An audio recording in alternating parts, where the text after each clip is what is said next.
Eu queria iniciar parabenizando todos vocês, né? Eu não tive a oportunidade de ir lá na sala de aula, assistir uma aula, mas já sei que foi um sucesso o curso, né? Todo mundo gostou, todo mundo se empenhou.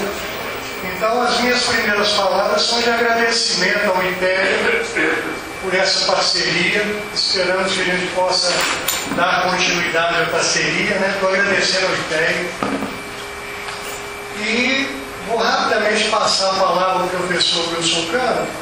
Eu acho que dispensa qualquer apresentação, né? Professor titular da Universidade de Campinas, doutor, um dos, vamos dizer assim, uma das maiores autoridades mundiais na área de planejamento regional, uma pessoa que marcou a minha vida acadêmica, porque estudei no Cedefar e nessa época nós tentávamos construir um novo paradigma para o planejamento regional, que era até então muito focado nas teorias microeconômicas, no positivismo lógico que não levava a nada. E o professor Wilson Cano, naquela época, já vinha revolucionando o pensamento na área de planejamento regional e foi muito gratificante estudar os seus textos e seus livros. Eu vou passar rapidamente a palavra para ele e já antecipadamente agradecer pela disponibilidade, pela presença, né? E é muito bom contar com pessoas dessa grandeza nos ajudando aqui na Secretaria de Planejamento. Então, com vocês, professor Wilson Cano.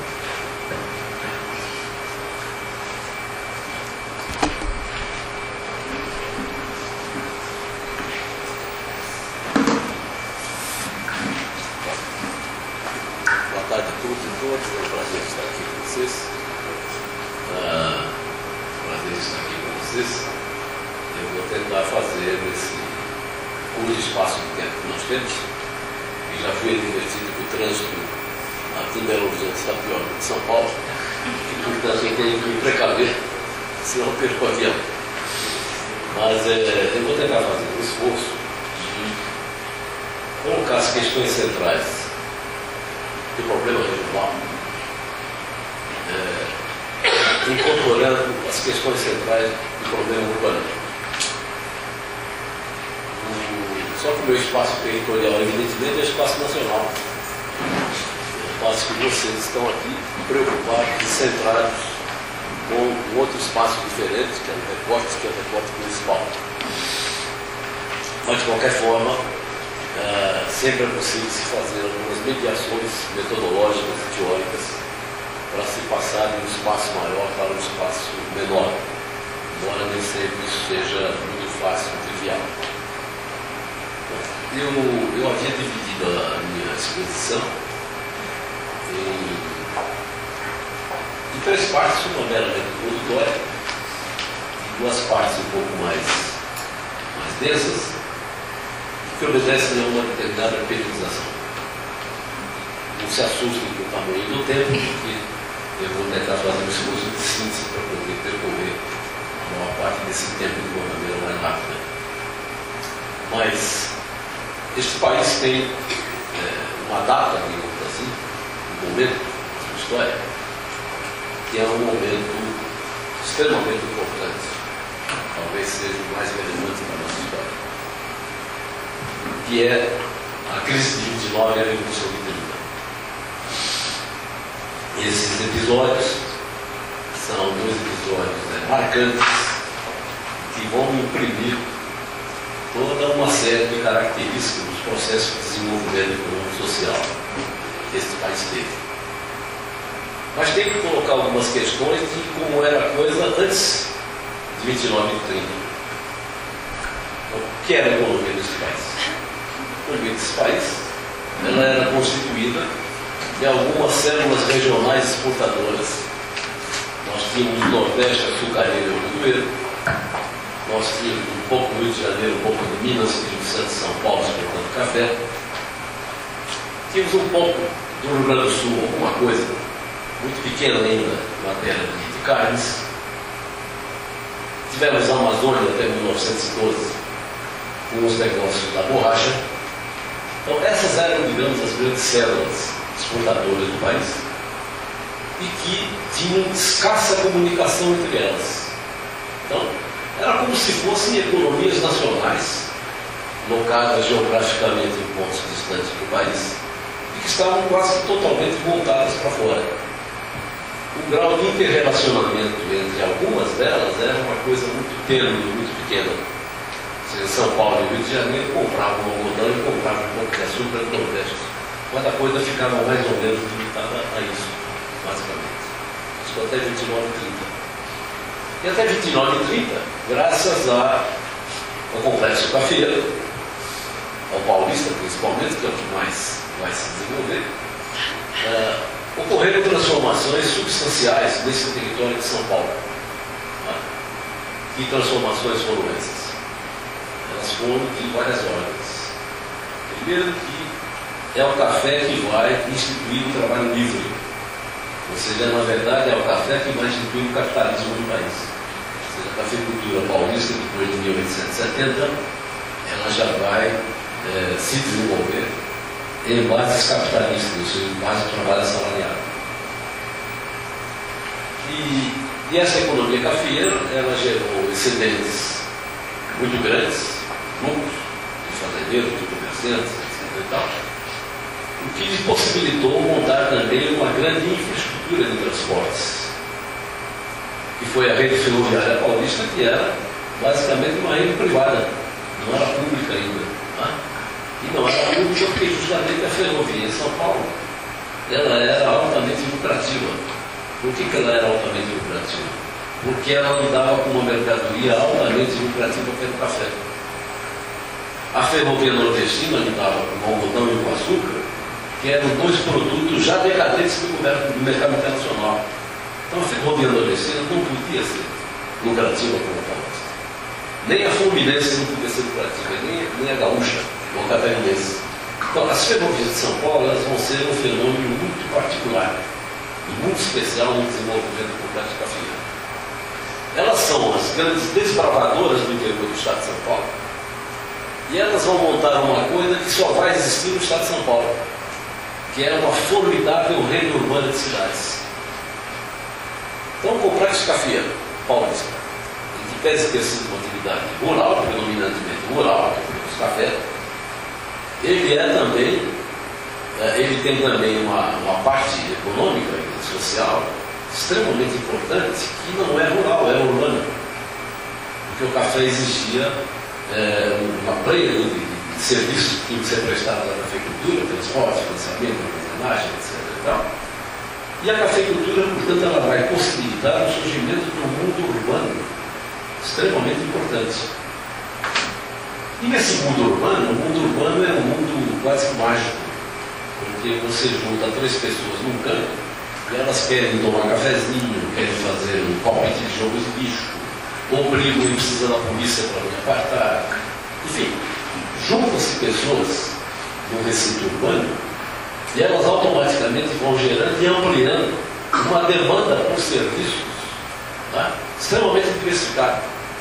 Concertos, reparações, construção civil, etc. Então, o Complexo Cafeeiro de São Paulo ele vai engendrar uma máquina de produção rural formidável, uma máquina de transportes formidável, que era o Parque Ferroviário de São Paulo, vai gerar uma rede urbana a mais avançada do país naquele momento, e evidentemente, com uma economia que trabalha, opera em ganhos crescentes de produtividade, e soube administrar bem a economia cafeeira, ela gerou também um excedente formidável que vai permitir a ela vazamentos de excedentes da cafeicultura, da ferrovia, do comércio, para a geração do parque industrial.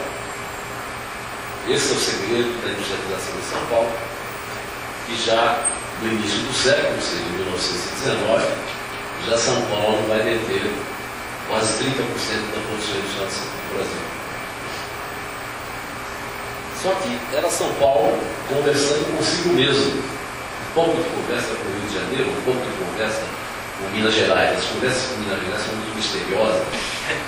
porque nós não temos informações, dados publicados suficientes para, digamos, dizer, o comércio de Minas com São Paulo, Rio, era isso, nos valia tanto e tanto. Infelizmente, as informações são muito esparsas, são muito ruins.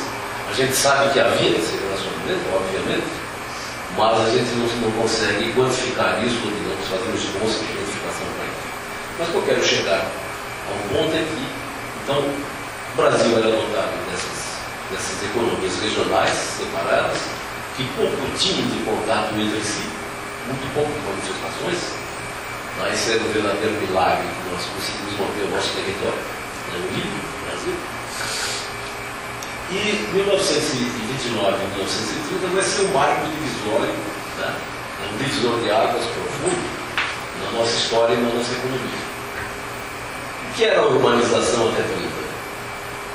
A urbanização até 30, parte importante dela é aquela velha urbanização que decorre de uma cidade mercantil. É o porto da administração, a estrada de ferro, a estação do trem. Era Recife, era Fortaleza, era Porto Alegre, era Rio Grande. Rio de Janeiro não, porque Rio de Janeiro já era a sede do governo nacional. São Paulo até 1870 era um arrabal de 30 mil pessoas. Ou seja, era um lugarejo, não era nada. Tá? Mas já em 1919, São Paulo vai ser a segunda cidade do país com 500 mil habitantes. Só perdendo para o Rio de Janeiro, que tinha 1 milhão e pouco.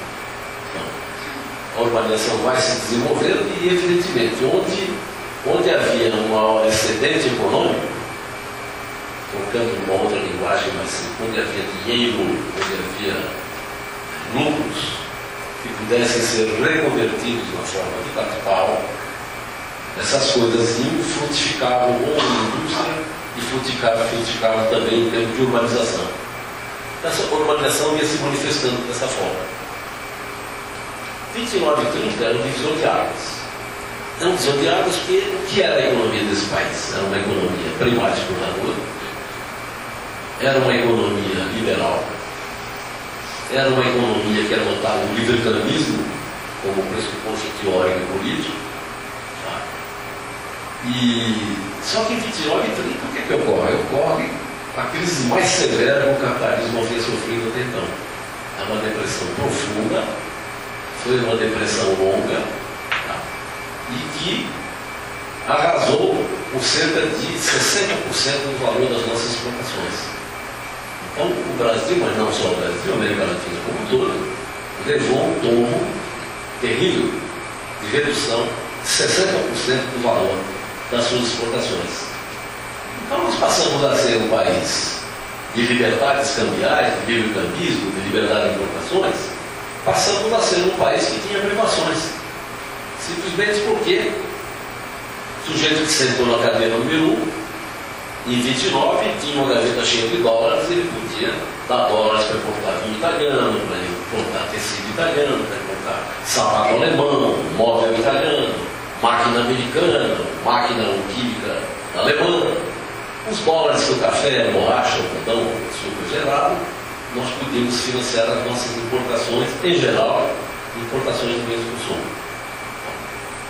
29 e 30, esse quadro muda radicalmente.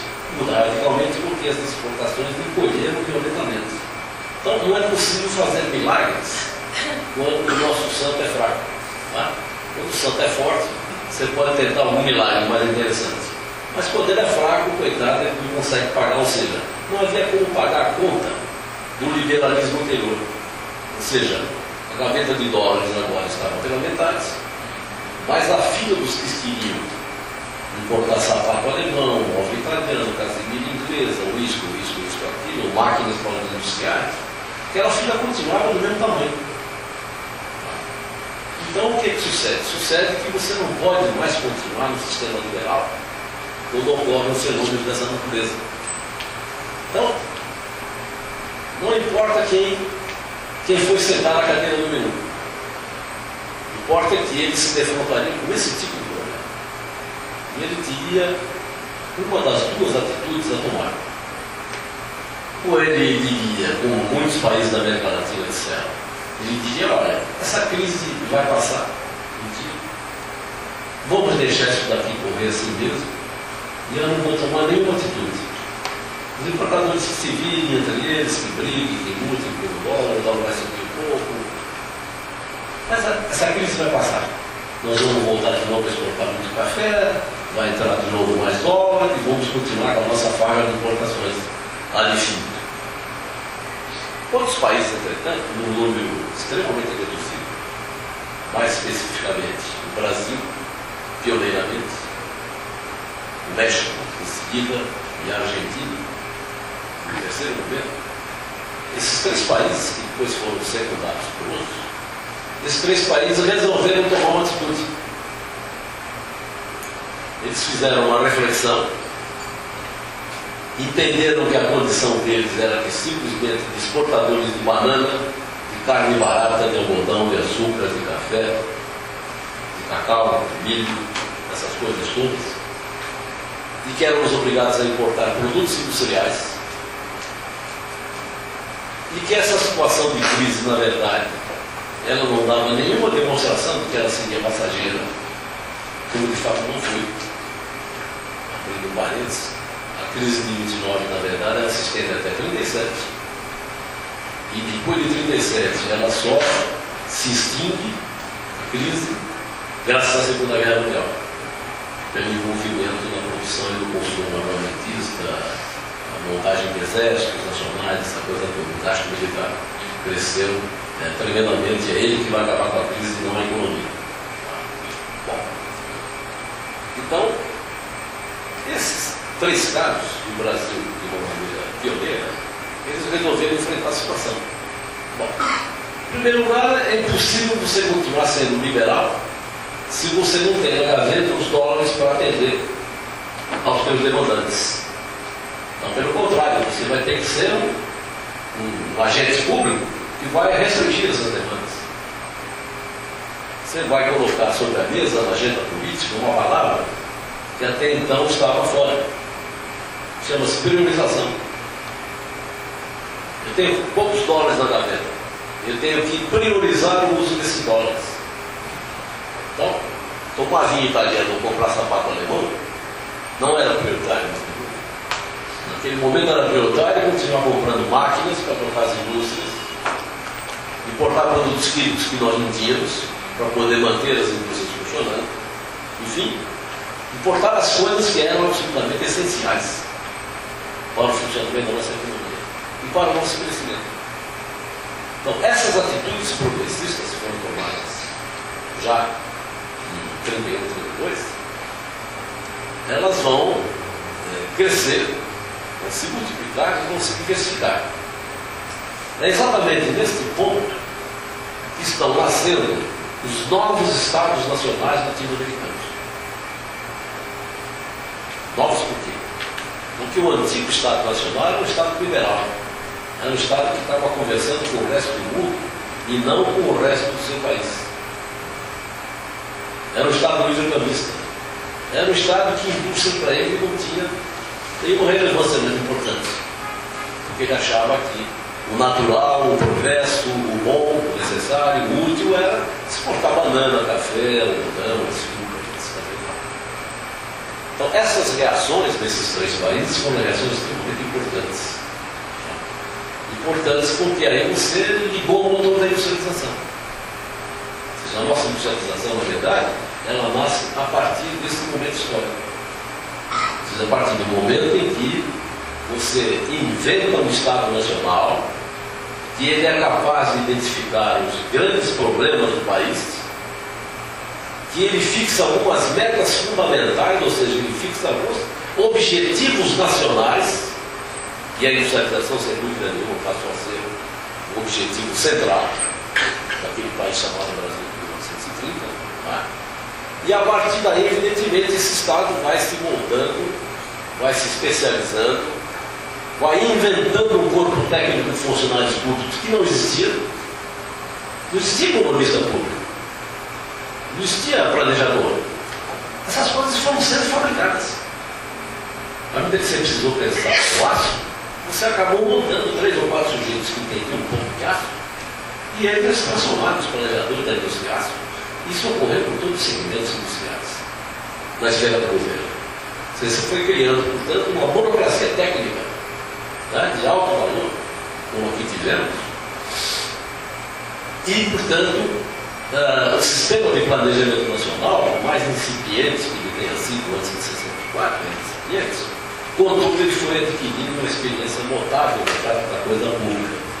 E tocamos o nosso barco a partir daí. E o que é que sucede com aquele antigo, com aquela antiga nação, que tinha, na verdade, era constituída de algumas ilhas separadas? Você juntou essas ilhas, né? O arquipélago virou um continente. Então, tanto o Nordeste passou agora a comprar produzidos já de São Paulo, quanto São Paulo passou a comprar mais produtos do Nordeste ou do Sul do país. Não se importava mais vinho italiano, se importava vinho do Rio Grande do Sul. Vinho ruim para burro, ácido, né? Estragava à toa. Mas era aquele vinho que nós tínhamos que tomar. Ou então a casimira feita pelos turcos, casimira que encolhia, desbotava. Mas era aquele pano que tinha para vestir, não tinha jeito. Tá? Então, aos trancos e barrancos, com problemas, com defeitos, com correções, nós fomos fazendo avançar a concentração. E aí se promove uma articulação interregional. E aí que nasce uma economia nacional. E nós devemos esse mérito ao Getúlio Vargas, que foi realmente talvez o maior estadista que esse país tem até hoje. E foi um homem que compreendeu antes de 30 a necessidade de integrar a economia nacional. Ele entendeu esse fenômeno. Tá? E ele vai lutar exatamente para integrar as diversas partes econômicas do país e constituir uma economia nacional. Bom, daí que se pode passar a comentar, digamos, uma verdadeira nova história regional desse país. Vai ser nova porque, em primeiro lugar, que ela está integrada num polo dinâmico que é São Paulo. Tá? Elas vão ser predominantemente rurais, claro, porque a indústria estava muito mais concentrada em São Paulo, um pouquinho no Rio, um pouquinho em Minas Gerais, mas estava basicamente concentrada em São Paulo. Mas essas articulações vão ter outros desdobramentos, porque agora você está organizando uma produção interna, uma produção do mercado nacional interno, e você vai passar a remodelar todo o teu processo de urbanização. Como a economia dos negócios vão crescer, você também vai ter que se adaptar nas diferentes localidades, nas diferentes regiões do país. E vai criar, nessas economias regionais, você vai criar também aparatos urbanos, tá? Necessários e condizentes com aquela evolução que está se passando. Nenhuma das economias regionais sofreram estagnação ou queda durante esse processo, pelo contrário. Todas as regiões brasileiras cresceram satisfatoriamente bem. Nós vamos atravessar, portanto, um período fantástico da nossa história, que vai, grosso modo, 1930, 1980, que é o período da nossa industrialização, onde as economias regionais puderam, então, se integrar. Há alterações, eu vou mapear algumas, que não há tempo suficiente para ser discutidas em profundidade, mas alguns pontos que têm que ser mencionados. Em 1959 60 nasce uma política de desenvolvimento regional que não existia. Nós tínhamos, digamos, algumas atitudes públicas do governo federal, em cima do Nordeste, do problema das secas. Tivemos também com relação à borracha da Amazônia, mas eram atitudes isoladas, esparsas, né? Separadas no tempo. Entretanto, em 1958 e 59, quando esse país vai ter um outro salto qualitativo, depois do 30, essa questão regional, ela passa a ser encarada de uma maneira distinta. E ela passa, a partir desse momento, a fazer parte da agenda política de todos os governos, do federal e dos estaduais, por uma razão muito simples.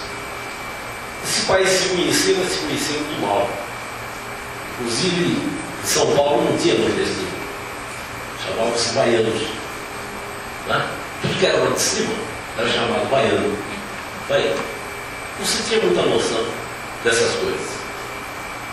Portanto, a partir de 58, 59, quando você tem o Sistema Nacional de Televisão funcionando ainda com redes precárias, não é mais existe hoje, você transmite no aeroporto os clientes, mas naquela época a televisão apareceu. Pela primeira vez, o cidadão brasileiro, principalmente o paulista, o carioca, o mineiro, o povo, o gaúcho, pela primeira vez eles viram na televisão e ao vivo o que era o flagelo das secas nordestinas. Eles viram o que eram aqueles imigrantes que eram expulsos pelo risco de morrer de seca. Eles viram essas coisas. O sistema de cálculo das contas nacionais, também a partir dessa época, também passou a calcular e a divulgar dados das contas nacionais e regionais. E até então você não sabia qual era o PIB do Piauí, e você não tinha condições de saber se a renda per capita do piauiense, quantas vezes era menor do que a renda per capita do carioca ou do paulista. Mas a partir desse momento você passou a ter condições de fazer essa aferição e, portanto, os críticos, os políticos, os cientistas sociais passaram a ter condições de fazer confrontos e comparações regionalizadas do país. Claro. Terceiro ponto que foi importante nesse momento é que o governo JK, 56 a 62, ele faz o plano de metas, que foi um programa de governo extremamente importante, e o plano de metas fez com que parte substancial dos investimentos se concentrasse em São Paulo, um pouco no Rio e um pouco em Minas Gerais, mas fundamentalmente esses três estados. E isso também vai causar espécie perante o restante do país. O restante do país tomava conhecimento disso, ele via que a indústria automobilística estava sendo implantada em São Paulo e não lá, no estado dele. Então isso provoca também o que? Provoca anseios regionalizados por atitudes mais positivas do parte do governo federal. E o JK soube entender isso muito bem, porque esse foi outro estadista. No cargo, não tanto quanto Vargas, mas seguramente um grande estadista. O JK percebe isso, que ele inventa a chamada Operação Nordeste. Chama o Celso Furtado para desenhar uma política de desenvolvimento para o Nordeste em 59. Em 60 foi criada a SUDENE. E a partir daí, portanto, se montam as instituições regionais de desenvolvimento econômico, SUDENE para o Nordeste, a SUDENE para a Amazônia, etc. E se começa a ativar políticas de desenvolvimento regional. Muito bem. Mas nesse ínterim, vem a crise de 61 e 62, e vem o golpe de 64. O golpe de 64 foi algo terrível. Muitos de vocês são jovens demais para fazer um julgamento, digamos, mais vivo sobre isso, mas eu tentarei resumir os pontos positivos e negativos do regime militar que se instaura a partir de 64. Quais foram os pontos positivos? Os pontos positivos estão praticamente todos na área da economia. Foi a reforma tributária que eles fizeram. Por que eles fizeram? Porque o Congresso Nacional se recusava a dar ao Vargas, a dar ao JK, ao dar ao Jânio Quadros uma reforma tributária como a que o Estado Nacional precisava. O Estado brasileiro era um Estado que saiu do café e da borracha, do algodão e do açúcar, e passava a ser um Estado industrial. E um Estado industrial, portanto, ele reclamava, ele exigia, ele necessitava de uma estrutura fiscal e tributária condizente com a nossa nova estrutura econômica. Uma estrutura fiscal e tributária mais moderna, tá? Mais abrangente, que aumentasse os recursos do Estado. O Estado não tinha isso. Como a inflação também começava já a crescer, ninguém queria saber, evidentemente, de comprar títulos da dívida pública, como hoje se faz aí na feira. Simplesmente porque os títulos não eram corrigidos monetariamente. E o Schmidt sabia que, portanto, passado o ano ele já ia perder copiosamente. Os militares fazem algumas reformas que foram fundamentais. Eles fizeram a reforma tributária, eles instituíram a correção monetária dos títulos da dívida pública, fizeram uma série de outras reformas, fizeram a reforma do mercado de capitais, instituíram o crédito rural, permitiam a modernização da agricultura.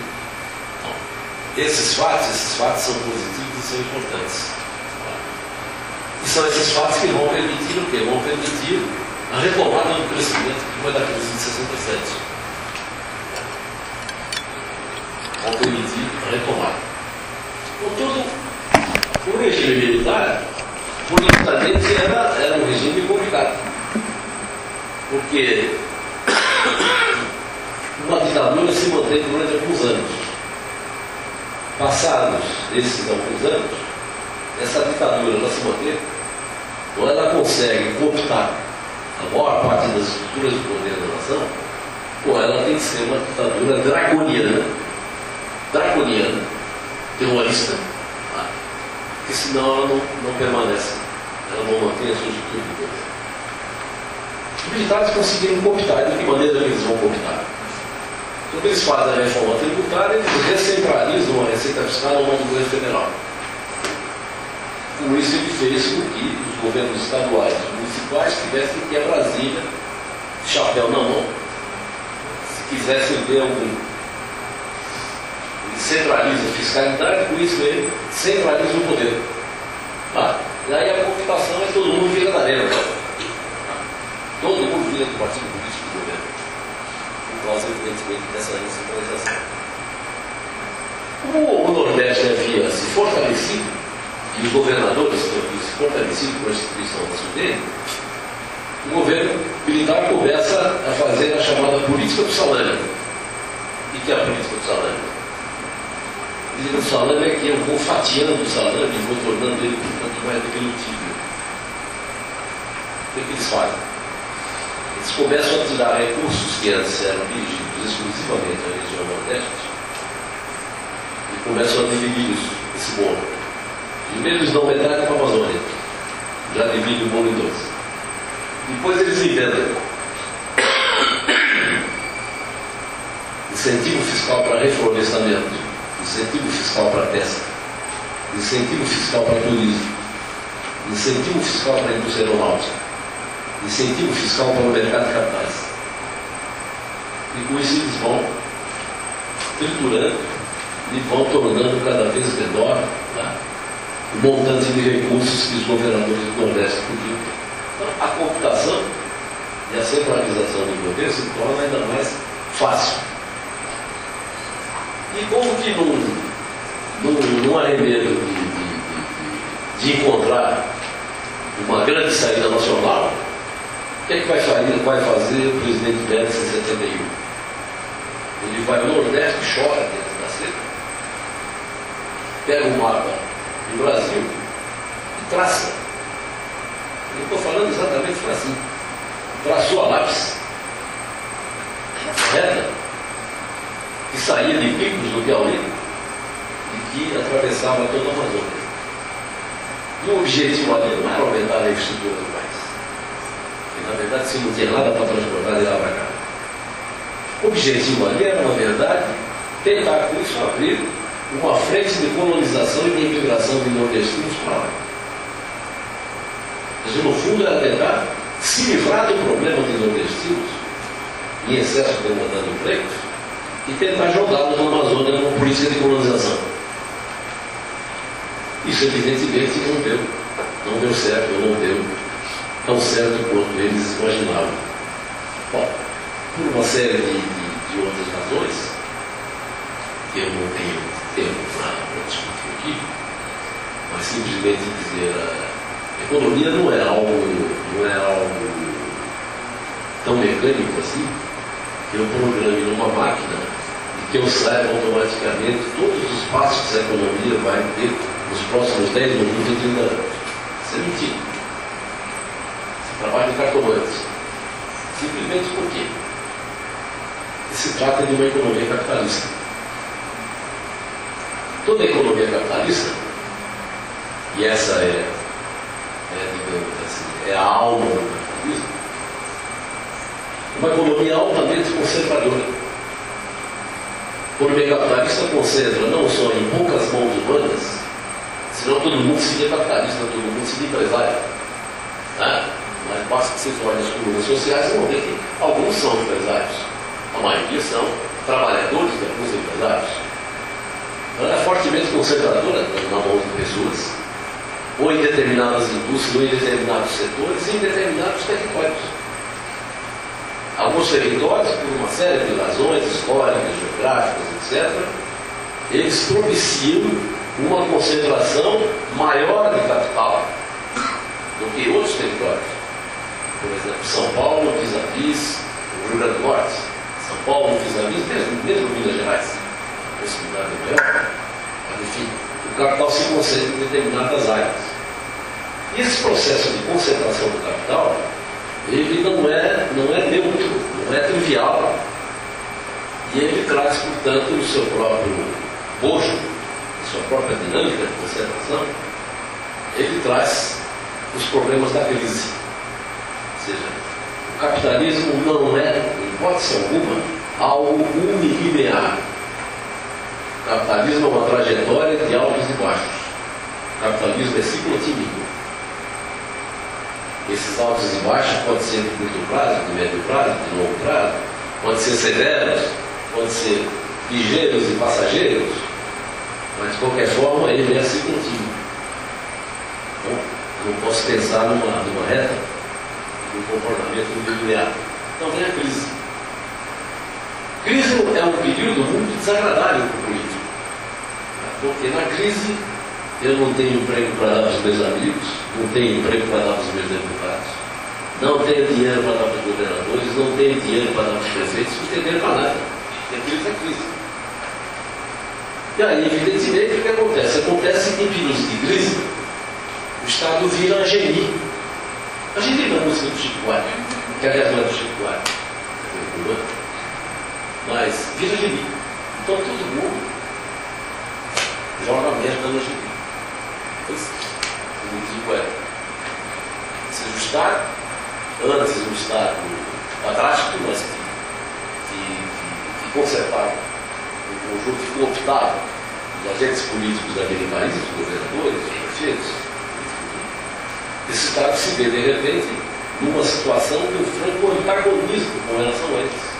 Inclusive os empresários, que antes tinham crédito fácil, juros subsidiados, câmbio subsidiado, isenção de impostos, como eu tenho que cortar essas benesses, os empresários também vão se voltar contra esse Estado.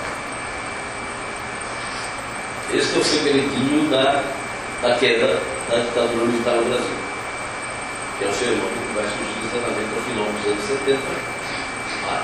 E à medida que nós entramos nos anos 80, a desgraça vai se tornando cada vez mais nua, mais crua. E aí, evidentemente, a transição política tinha que ser feita mais cedo ou mais tarde. Isso que eu quero dizer é o seguinte: é que vão mudar as condições regionais. E o regime militar, a partir de um certo momento, não tem mais dinheiro, não tem mais recursos, já tinha acabado com a política de desenvolvimento regional, ele vai agudizar ainda mais a situação, principalmente nos estratos mais periféricos. Então nós vamos atravessar alguns períodos complicados, como nos anos 80 e depois nos anos 90. Esses governadores o que vão passar a fazer?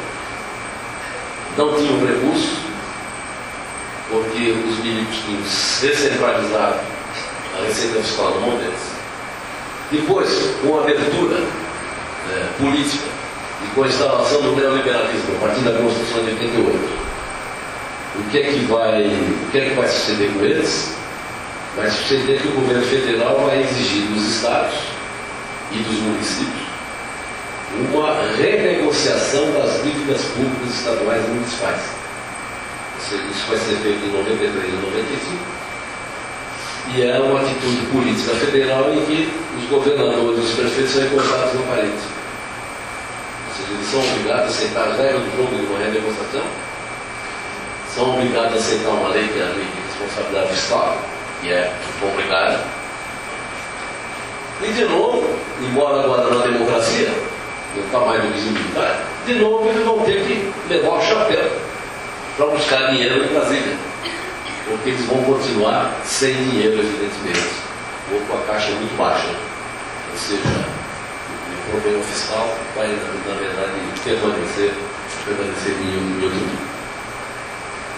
O que é que sucedeu durante a fase do milagre econômico e as taxas de crescimento do país foram altas? O PIB crescia em 10, 11%, a média foi 7,5%, a indústria crescia mais de 10% a mais de 12%. Aconteceu o seguinte fato, uma pena pelo tempo, quadro negro para mostrar. São Paulo detinha em 1970, detinha 58,5% da produção industrial brasileira.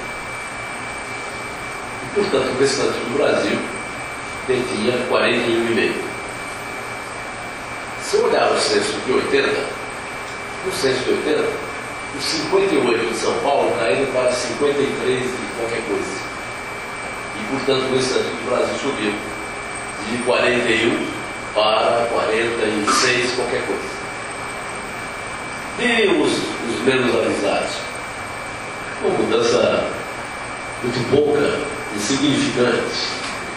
Não, pelo contrário. A mudança foi uma mudança extremamente importante. Vou explicar por quê. Porque as taxas de crescimento eram muito elevadas. São Paulo, nos anos 70, cresceu a 8% ao ano, a produção industrial. O Brasil como um todo cresceu a 9%, mais do que São Paulo. Obviamente, por quê? Porque o resto do Brasil cresceu a 10 e pouco. Então, você bota isso daí numa função logarítmica, você vai ter em 10 anos um crescimento mais superior a 100%. Ou seja, se eu pegar as estatísticas nacionais de 1980 e 1970, eu constataria que o restante do país, a indústria havia crescido a tal ponto que ela representava mais do que a indústria paulista de 1970, que era 58% nacional.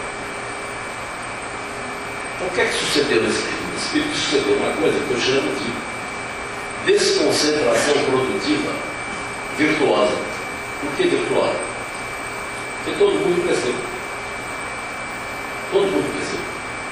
Então, as transformações, a expansão industrial, a diversificação industrial, diversificação agrícola, o comércio interregional, essas coisas cresceram, mudaram, e todas as regiões foram beneficiadas. Não todas de uma mesma maneira, evidentemente. Uma diferenciação. Mas todas as regiões foram beneficiadas. E a urbanização deu um salto colossal no país inteiro. Consequentemente, esse país passa de um país em que 50% da população nacional era urbana e 50% rural, ele passa a ter quase 60% da população nacional sendo urbana.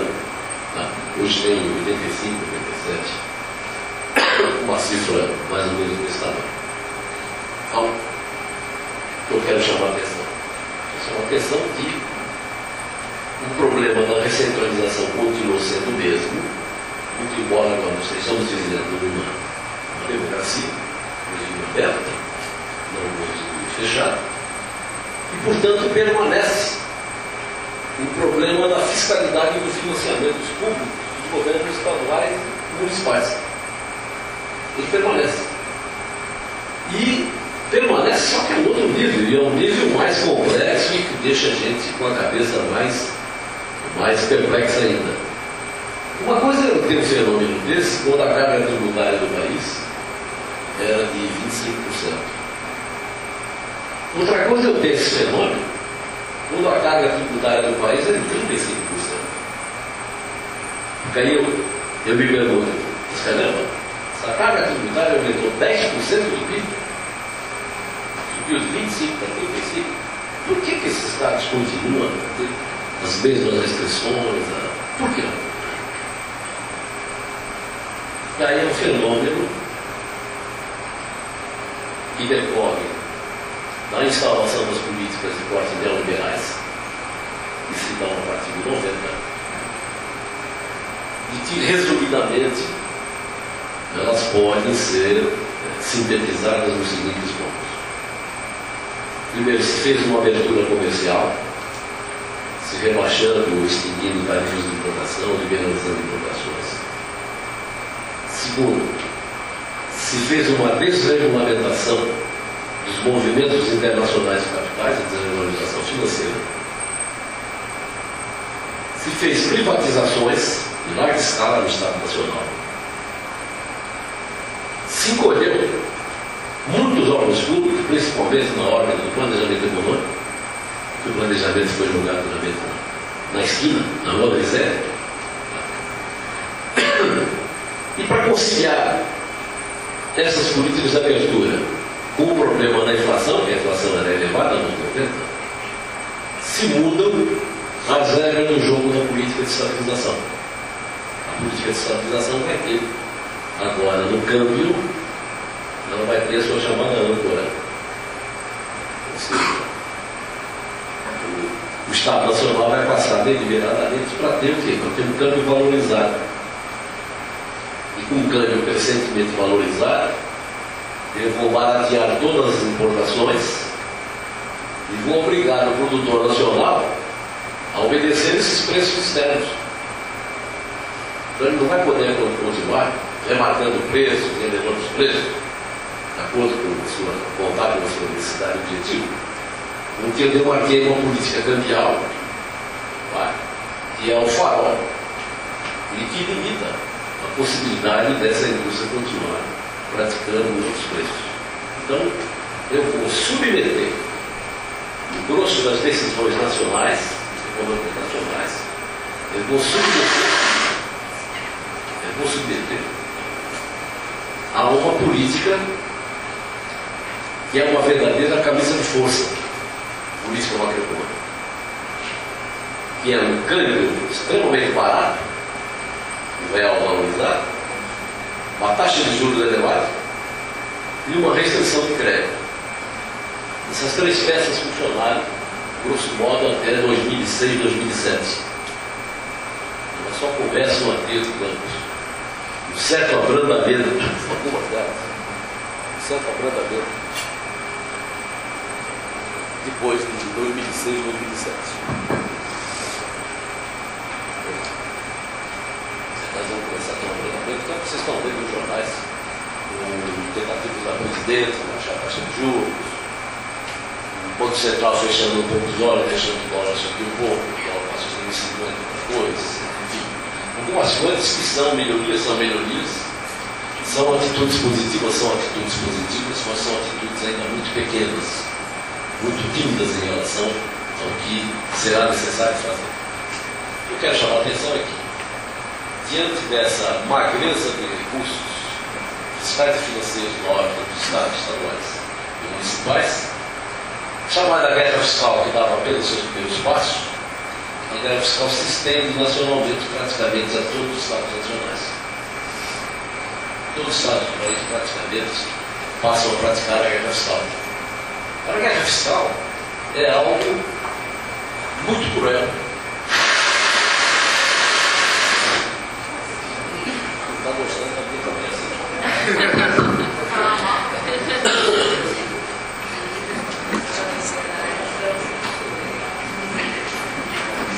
Deu uma pausa para a água. Pausa para a água.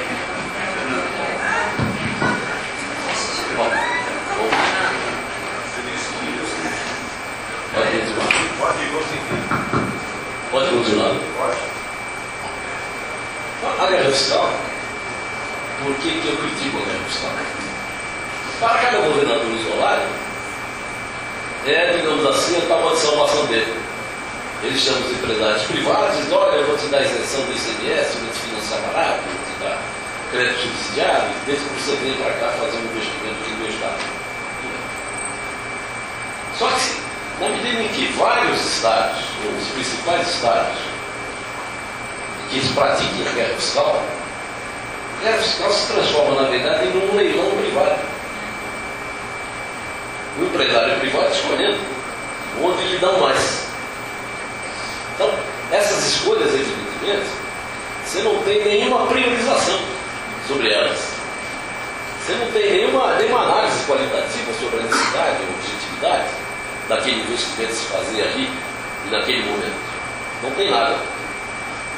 E o que é pior? O que é pior é que isso é recurso público que está sendo dado a capitais privados. quando eu não consigo me estender aqui para dizer que, evidentemente, é um país subdesenvolvido e, portanto, carente de recursos em larga escala, principalmente para a educação, saúde pública, transporte coletivo, educação, etc. A guerra fiscal, ela é ruim também pela seguinte razão: está se falando aí em reforma tributária novamente. Mas você não vai conseguir fazer nenhuma reforma tributária se não acabar com a guerra fiscal.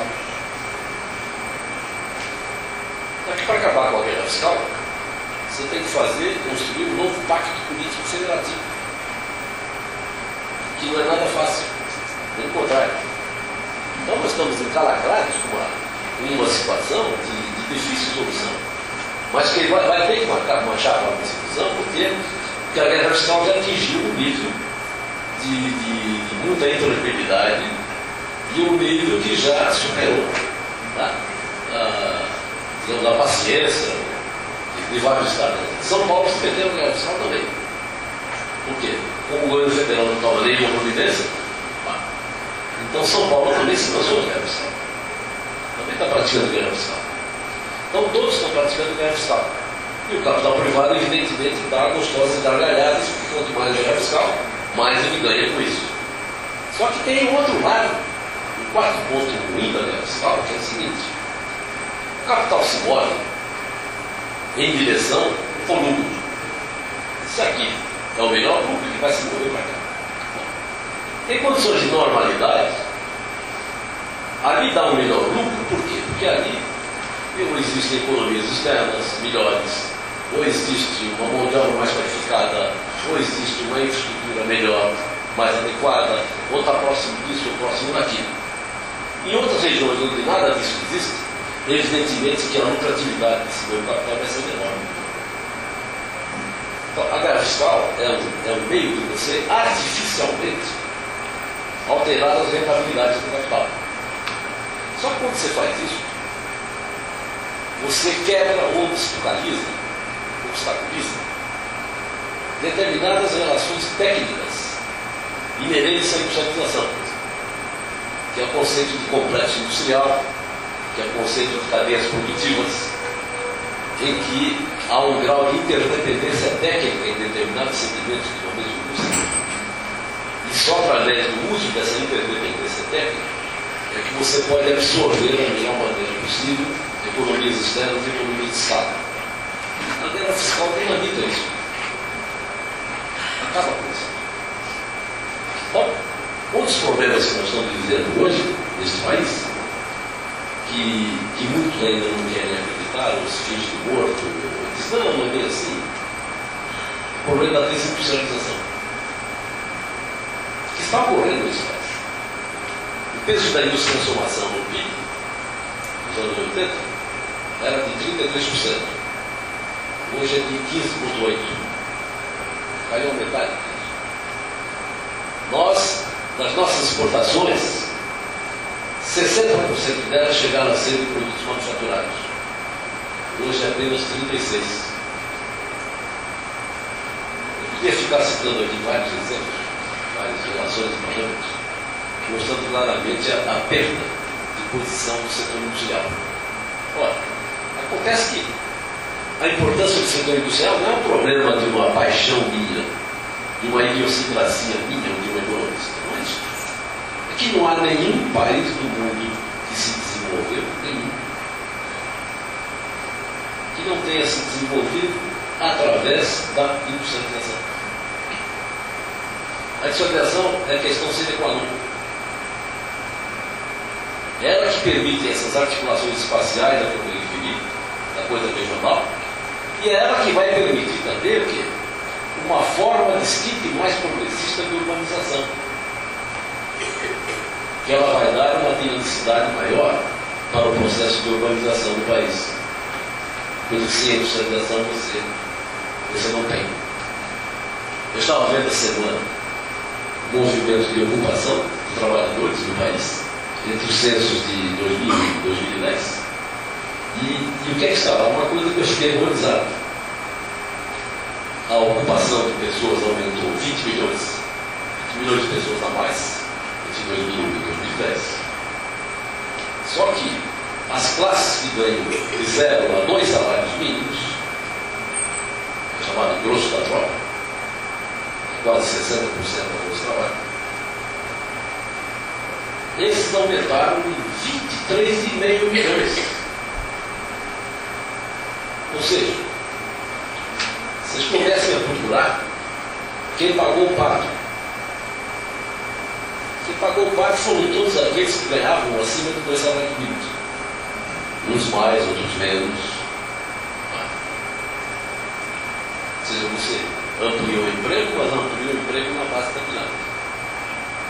Você ampliou o emprego em 1 e 2 salários mínimos. Foi bom ampliar esse emprego? Graças a Deus que esse emprego cresceu. Você deu ocupação a 20 milhões de pessoas a mais. Você, com o Bolsa Família, matou a fome de 45 milhões. Com o salário mínimo, você matou a fome e melhorou a vida de 18 a 20 milhões de pessoas no Brasil, pelo menos. Isso tudo é bom? Isso tudo é muito bom. Mas isso tudo é insuficiente para resolver os problemas centrais do desenvolvimento econômico. Nós precisamos, de alguma maneira, retomar a industrialização do país. Nós precisamos fazer as coisas que nós deixamos de fazer nos anos 80, que nós íamos fazer e tínhamos vontade de fazer nos anos 80. Era consolidar, por exemplo, a indústria eletrônica. Não fizemos nada disso. Não fizemos a indústria de fármacos.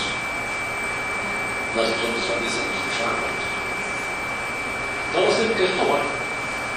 Para retomar isso, você vai ter que mudar radicalmente a estrutura da política econômica atual. Que a presidente está fazendo alguns esforços louváveis, mas que isso é extremamente incipiente em relação ao que realmente precisa ser feito. Vamos passar para o lado da urbanização. O processo de industrialização urbanizou o país. Hoje, se você tirar a Amazônia e o Nordeste, que tem um grau de urbanização de 75%, 75% das suas populações são urbanas hoje, o resto do país beira 100%. Ou seja, varia de 85% a 90 e poucos. O Brasil urbano não é mais um Brasil rural, é um Brasil urbano. Só que essa urbanização ela tem que ter um respaldo na industrialização. Do que é feita a urbanização? É feita de pessoas que moram no mundo urbano, de pessoas que têm que ter um nível de renda, portanto um nível de emprego, para poder exercer uma determinada estrutura de demanda de serviços urbanos, educação, saúde, cultura, transporte coletivo, moradia, uma série de coisas. E para isso você tem que ter o quê? Tem que ter uma economia vigorosa capaz de gerar esses tipos de empregos. Você não vai ter um grande país gerando apenas empregos de 1 salário mínimo e 2 salários mínimos. Não vai conseguir. Nós somos um dos países do mundo que detém o maior contingente relativo de empregada doméstica. Empregada doméstica, você sabe que é uma coisa rara. Em país desenvolvido é raro. Emprego doméstico é uma porcentagem inferior a 1%. Varia de meio a 1% da média. É o emprego doméstico em país desenvolvido. Nós tínhamos 10 até 2000. Estamos hoje com 7,5. Por que nós temos isso? Porque não somos capazes de gerar melhores empregos para essas mulheres. Porque essas mulheres foram mal educadas. Não tiveram uma instrução e uma habilitação necessária, pleiteada, mas também você não gerou emprego suficiente. Não adianta dizer para nós, a Coreia produziu 300 mil engenheiros. A Coreia produziu 300 mil engenheiros, mas o Estado coreano gerou emprego para 300 mil engenheiros. Senão esses 300 mil engenheiros estavam vendendo pipoca na rua.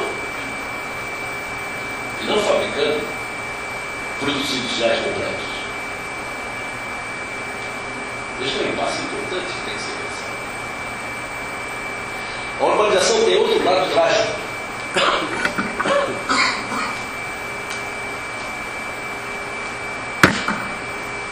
A urbanização talvez seja um dos espíritos sociais mais didáticos do que é a miséria, do que é o processo de proletarização, do que é um processo de piora nos graus de distribuição de renda. Simplesmente porque você vê as coisas acontecerem.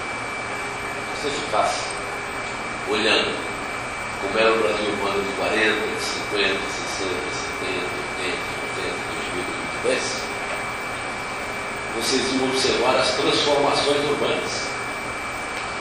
As transformações urbanas não podem ser resumidas apenas aqui. A taxa de mortalidade infantil caiu. Graças a Deus que caiu. Aliás, para cair, basta você botar água encanada. A água encanada é o melhor remédio para liquidar com a mortalidade infantil. O segundo é esgoto sanitário. Não precisa médico, nem comida. Tá? É água encanada e esgoto sanitário. Vários indicadores, é claro que melhoraram, e melhoraram substancialmente ao longo desse tempo.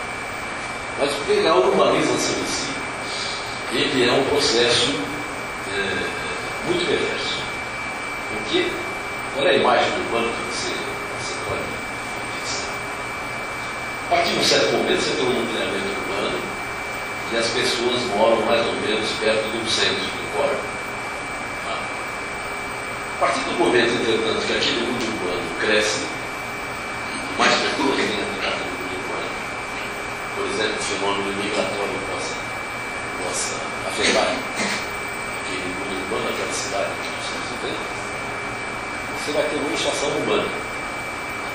Só que a inchação urbana, ela se converte em um outro processo, que é um processo de horizontalização, é um processo de periferização e é um processo de favelização quando há condições propícias à expansão da favela. Você tem essas coisas. O que são essas coisas? Essas coisas significam simplesmente a expulsão rumo a lugares cada vez mais longe das pessoas que não têm mais condições de viver, ou seja, não têm condições de renda suficientes para poder continuar vivendo com decência nesta área, desta cidade. Só que isso não afeta apenas aquelas pessoas que foram morar longe. Isso afeta todo o conjunto da coletividade. Por quê? A pena que eu não tenho claro mesmo, mas eu vou fazer aqui a imagem para vocês, o que ocorre. Está crescendo a população, está se dirigindo à periferia. E aí o que eu faço? Eu faço uma política habitacional. O que eu faço nessa política habitacional? Eu digo, eu preciso fazer casa para muita gente, eu preciso de escala. Esse ar-condicionado vai me derrubar da cabeça. Dá para desligar o ar-condicionado? Ele ficou com uma gripe muito forte. Desligar o ar. Desliga o ar, pelo amor de Deus. Você morre de frio. Não é que eu tenho que conversa. Então o que acontece? Aí eu faço uma política habitacional, só que eu preciso fazer casa para pobre. Muita casa para pobre, porque são muitos pobres. Bom, mas aqui no Corpo, no centro, eu não tenho tal número de terrenos e os poucos que existem são voluntários. Logo, eu tenho que usar terrenos maiores que estão na periferia, que são mais baratos, para poder baratear o custo. Essa é a lógica da política habitacional. O que é que acontece quando eu pratico, quando eu ponho em prática? Eu tenho que levar daqui do Córrego até o Lopes, onde eu vou produzir essas casas. Eu tenho que levar polícia, educação, ônibus, água, hospital ou posto de saúde, telefone, energia elétrica, estradas. Ou seja, o Estado tem que dotar tudo aquilo com uma infraestrutura que custa muito caro. Então, embora você saiba quem vai morar naquela periferia e como eles vão adquirir aquelas casas, você tem uma política específica para isso, Mas essa coletividade como um todo tem que arcar com esse custo, de uma maneira ou de outra. Então é um custo social coletivo. Essa coisa nasce com a política do BNH e se perpetua até hoje. Porque é a mesma lógica até hoje na política habitacional do país. É a busca de terrenos maiores e mais baratos. E com isso se conta tudo isso. A coisa mais cruel vem agora. Por quê? Que entre esse código e a periferia mais remota, onde eu fiz a instalação das unidades de casas, eu urbanizei toda essa área intermediária, valorizei tremendamente os terrenos dessa área, ou seja, eu promovi ainda mais o capital mercantil urbano especulador. Em vez de eu combater os males da urbanização, eu fortaleci o satânico, que é quem move essa máquina satânica de valorização urbana. Essa política habitacional é séria, né? E ninguém consegue alterá-la. Vocês veem o absurdo? O Estatuto da Cidade é de 2001, se não sabe agora. 2001. Nós estamos em 2012. Ninguém até hoje conseguiu aplicar o Estatuto da Cidade. Ah, bom, privado. Mas eu quero me referir que o Estatuto da Cidade, embora ele possa ter uma série de problemas e defeitos, mas ele tem alguns instrumentos extremamente úteis que já podiam ter sido colocados em uso para você debelar um pouco, você controlar um pouco, pelo menos, esse problema urbano. Esse problema urbano não leva apenas a essas questões a que eu estou me referindo. Ele leva a chamadas desgraças. Quando aparece na televisão, desmoronou o morro e tal, Deus mandou muita chuva, esse Deus é um Deus maldito, é um Deus malvado, tá? Porque Deus mandou muita chuva e o morro despegou e matou toda aquela gente. Deus mandou muita chuva. Mas por que aquelas casas foram construídas ali? Não foi Deus que autorizou aquelas coisas? Ah? Foi o poder público. O poder público. Na reserva de Guarapiranga, em São Paulo, que é o abastecimento de água, que é uma zona de preservação absoluta, tem 1,5 milhão de pessoas que ocuparam ali. 1,5 milhão. Não tem solução para isso. Jamais vai ter. O que você vai fazer com 1,5 milhão de pessoas? Nos bônus, se você tivesse políticas mais ativas, você poderia tentar alterar esse quadro. Mas não. Porque cai a casa hoje, mas daqui a 3 meses o cara constrói de novo, porque não tem onde morar. Ele vai construir de novo o seu barraco em áreas de risco e eles vão cair mesmo. Aí aumenta enchente, aumenta tudo. Todos os males urbanos eles adquirem níveis consideravelmente maiores, mais intensos, justamente por causa dessas condições de poder público, que é um lixo, ou que faz coisas que não devia fazer. Não estava discutindo na hora do almoço a impermeabilização da via marginal de São Paulo, coisas aí inventam piscinões. Isso é um absurdo completo. Você quer combater a natureza da natureza com o artificialismo dos piscinões. Se piscinão fosse solução para a enchente urbana. Então, essas coisas têm que ser todas repensadas. Os males da urbanização. Eu não sei se eu deveria parar por aqui e conversar com vocês, que até agora só eu que falei. E o monólogo nunca ele é mais recomendável, sabendo disso. É melhor a gente talvez conversar um pouco, trocar algumas ideias. Obrigado.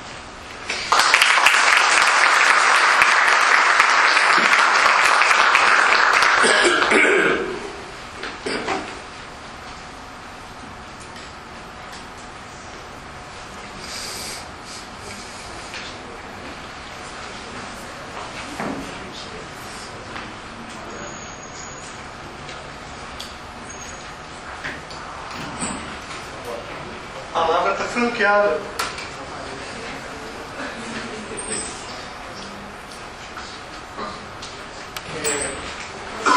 Se identifique, né? Nós temos um problema eterno, né? O secretário já pediu para colocar aqui um som decente, transformar esse espaço num espaço da discussão, do debate, mas eu não consigo. Então, eu acho que eu vou chamar a mim e eu mesmo vou fazer a licitação, comprar, infelizmente.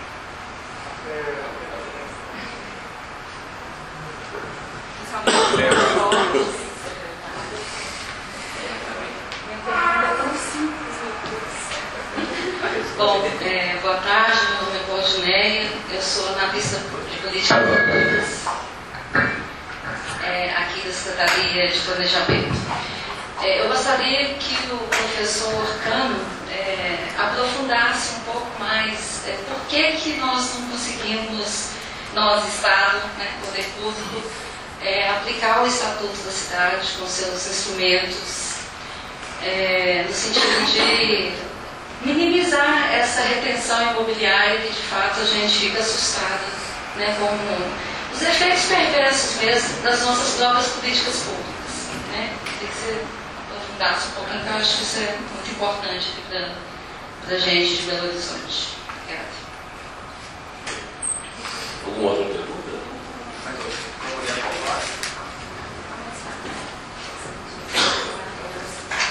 Vamos começar. Essa pergunta não é fácil de responder por várias razões. É que quando se existiam problemas no passado, quando Belo Horizonte era uma cidadezinha, Porto Velho, esses problemas se tornam ciclópicos à medida que as cidades atravessam percursos como essa daqui. Atravessou a Vila uma cidade enorme, conglomerada, etc. A questão central é uma questão política e não econômica. É a questão seguinte: quais são as estruturas de poder numa dada área urbana? É a pergunta central que você tem que fazer. Você vai olhar e vai ver. Existe um prefeito eleito, seu corpo de secretários municipais, para o poder executivo. Está lá a Constituição, a lei orgânica do município, que diz quais são as atribuições, os direitos e deveres deles, etc. Então, você tem a Câmara do Legislativo, pode ter o Judiciário, como no caso. Mas isso são estruturas de poder formal. E as outras? As outras, dependendo do processo de urbanização que atravessou, no caso dessa cidade de Belo Horizonte, as outras podem ser, na verdade, muito maiores do que essas. Elas podem ter uma coisa que chama poder de fato, ou na outra tem o poder de júri, mas como o poder de fato é maior, ela fica inibida, constrangida, impedida, dificultada de poder exercer o seu poder de fato, que é limitado. Que é o problema do capital mercantil urbano. Capital mercantil urbano, na classificação teórica que você faz do capital, o capital é industrial, o capital é capital agrário, o capital financeiro, e tem o capital mercantil, que é, digamos assim, a sua forma mais antiga, mas que também se moderniza. Que é o capital comercial, é o capital que mexe com assuntos imobiliários, as pequenas consultoras urbanas, tá? O transporte coletivo urbano, o serviço de lixo.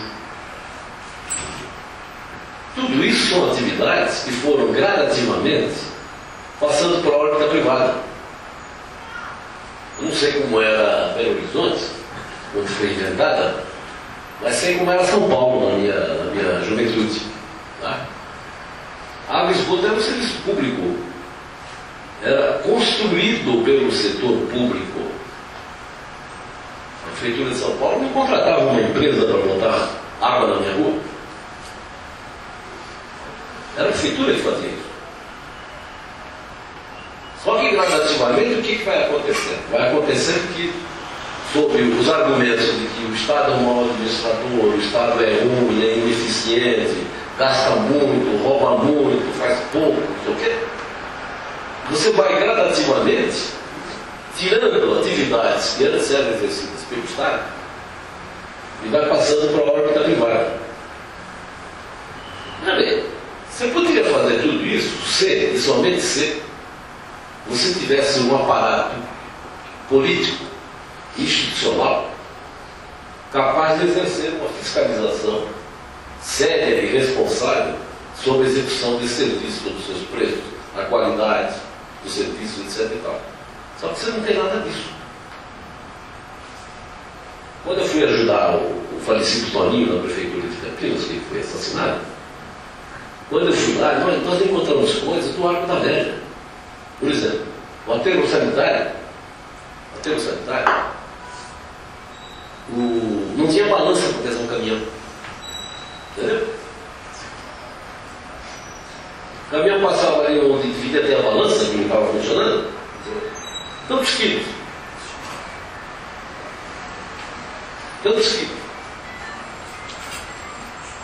E assim por diante, vai na medição, vai no tipo de asfalto que você paga o jeito de fazer um piso, que deveria ser um piso de tal qualidade, e não é. É isso que ocorre. Só que esse poder vai cada vez se fortalecendo mais. Uma coisa, você tem uma empresa municipal de ônibus de Belo Horizonte de 1930, o sujeito tinha 12 jardineiras, e agora você tem 50 companhias de ônibus, com milhares de ônibus, milhares de oficinas mecânicas, etc. Isso é uma máfia. É uma verdadeira máfia. Que tem um poder que você não imagina. O tamanho do poder dele. O lixo é exatamente a mesma coisa. São máfias organizadas. Falar assim é muito fácil. Se você é máfia, chama a polícia. Que ingenuidade. Essa máfia, ela constrói, evidentemente, um sistema de corrupção, do qual cada vez se torna mais difícil você sair fora dele. Você evitar esse sistema, unir. Sabe, essa palhaçada aqui vai ser essa CPI do Cachoeiro. Isso não é uma palhaçada. Vocês acham que alguém vai ser preso com essa CPI? Imagina. Então, eu não estou querendo dizer com isso, você que, olha, é assim mesmo, paciência, quando cresce, então, ladrões para cachorros, ladrões cada vez mais fortes, as quadrilhas, as máfias, vamos todo mundo ficar quieto. Nós temos que construir uma forma de reação, de reação política. Entendeu? Esse país ficou dormindo muitos anos, né? Eu tenho dito aos meus alunos, meus estudantes, vocês não tem nem comparação com os colegas de vocês de 30 anos atrás. Os colegas de vocês eram pessoas responsáveis, se preocupavam com o futuro, não saber o que é ser esse país. Hoje em dia vocês querem saber o empreguinho vagabundo de vocês. Vocês querem saber se vocês vão ser um Mauricinho bem-sucedido aos 30 anos de idade ou não. Vocês não têm consciência nacional, não tem nada. São desprovidos dessas coisas. Então, eu acho que a nação brasileira passou por isso. Passou por um processo de alienação muito forte. Essa imprensa de hoje, por exemplo, essa imprensa é 1000 vezes pior do que ela era em 64. 1000 vezes pior. 1000 vezes pior. Nós temos que construir uma reação a isso. E aí, o campo aí é o campo da política, né? Não é da economia. É isso que eu posso dizer. Mas enquanto a gente vai ficar dizendo assim, oh Deus malvado, está causando esse enchente. Professor São Cano, boa tarde. Rodrigo Nunes, sou gerente aqui na Secretaria de Luta de Planejamento. Eu gostaria que o senhor explorasse um pouco mais aí a sua visão sobre esse processo aí que tem sido chamado, né, de desindustrialização. Na perspectiva, vamos dizer assim, mais o senhor acabou de comentar agora também, da ação política. O que o Estado brasileiro pode fazer, sei lá, no sentido de tentar reverter o processo, e se as atuais ações que estão sendo tomadas, aí o programa Brasil Maior, a política de incentivo seletivo, se isso funciona, como o senhor vê o cenário futuro desse processo? Acho que seria interessante explorar um pouco mais o seu conhecimento. Obrigado. A pergunta tem a ver. conexão a respeito do que o senhor falou da reforma tributária, que ela já vem sendo requisitada, pedida do Congresso Nacional desde a década de 60, no início da década de 60. Vários intelectuais já entenderam, isso é importante, isso é muito importante, isso tem que ser feito. E é uma reforma que ela vai refletindo em todas as esferas, né, da produtividade, do campo social, né, porque isso envolve a questão social inerente a ela. Eu pergunto uma coisa que o senhor colocou aí, de um novo pacto federativo. Então eu acho que tem tudo a ver aí com o que foi dito. O que seria isso? Por onde passa esse novo pacto federativo? É uma pergunta, eu acho assim, bem complexa, né? A pergunta e a resposta é mais ainda, né? Que pacto federativo é quem senta na mesa comigo e por que eu tenho que sentar com você, cara pálida? Você entendeu? Ou seja, precisa haver uma concertação nacional, uma discussão. O golpe militar de 64 ele passou de trator na classe política nacional. Você acabou com a política. Você acabou transformando a política numa coisa feia. Uma coisa pobre, uma coisa vegetativa, vagabunda. Essas coisas têm que ser reconstruídas, porque senão você não faz um pacto federativo assim. Não vai sair da cabeça do tecnocrata a construção do pacto federativo. Entendeu? E a guerra fiscal está amarrada com isso. Como é que eu vou convencer o governador de Pernambuco, ou da Paraíba, ou do Ceará, ou da Bahia, a se pautar de acordo com os interesses da indústria de São Paulo? Dificilmente eu vou conseguir fazer isso. Mesmo porque você não tem nenhuma liderança nacional que capitaneie o processo desse. Pelo menos até hoje não vejo no horizonte uma liderança nacional capaz de catalisar isso. O senhor acha que isso tem a ver com essa desestruturalização, né? A desestruturalização é um fenômeno. Do planejamento dentro do Estado, que a partir da década de 80 foi... Sim, porque isso não interessa. O capital privado, ele quer o quê? Liberdade. Claro. Não é por outra que o liberalismo, evidentemente, ele surge, ele surge e floresce justamente com o advento do capitalismo, século XVI, XVII. Ele quer a liberdade. Agora, até o Smith advertia que precisa tomar cuidado com esse capital, não pode dar liberdade absoluta a ele. O Smith. Todo mundo diz, olha, você tem com o Smith. O Smith não era burro. Era um filósofo e sabia das coisas. E advertiu, olha, cuidado, precisa controlar essa gente.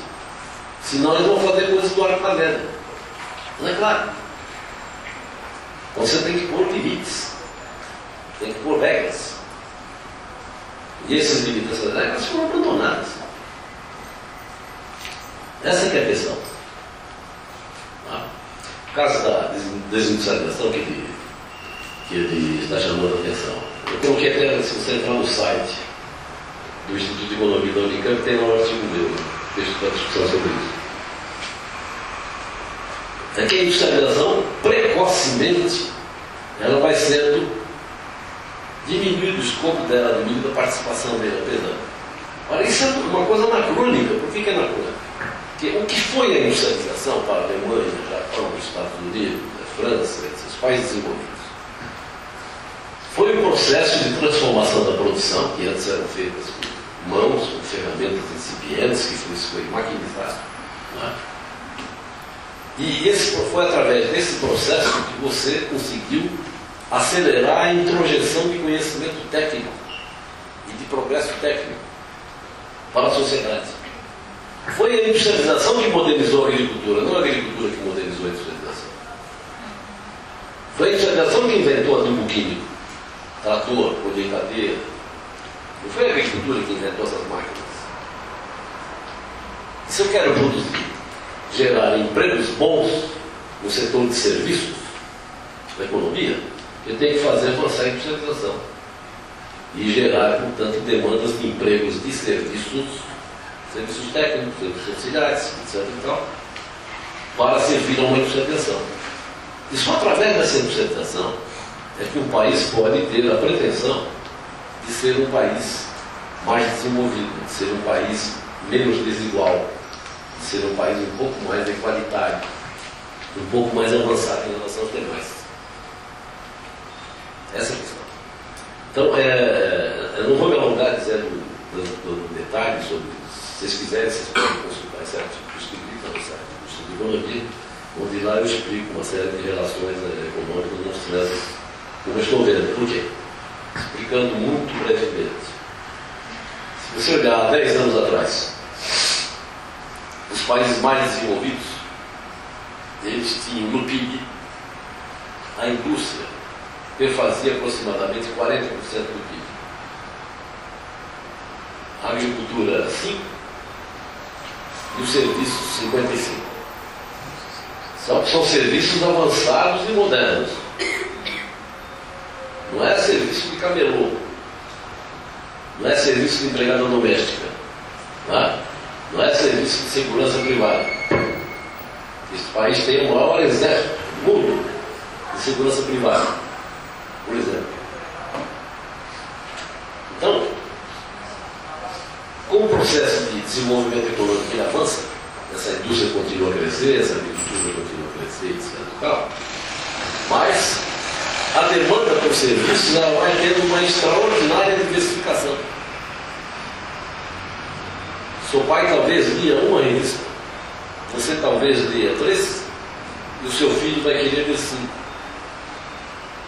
Seu pai talvez não fosse a teatro, você vai e o seu filho talvez vai querer ir a teatro, shows, etc. e tal. Então você vai tendo uma diversificação cultural, nacional, artística, de tratamento de saúde, série de coisas, que com a urbanização avançada essas coisas crescem, e crescem muito.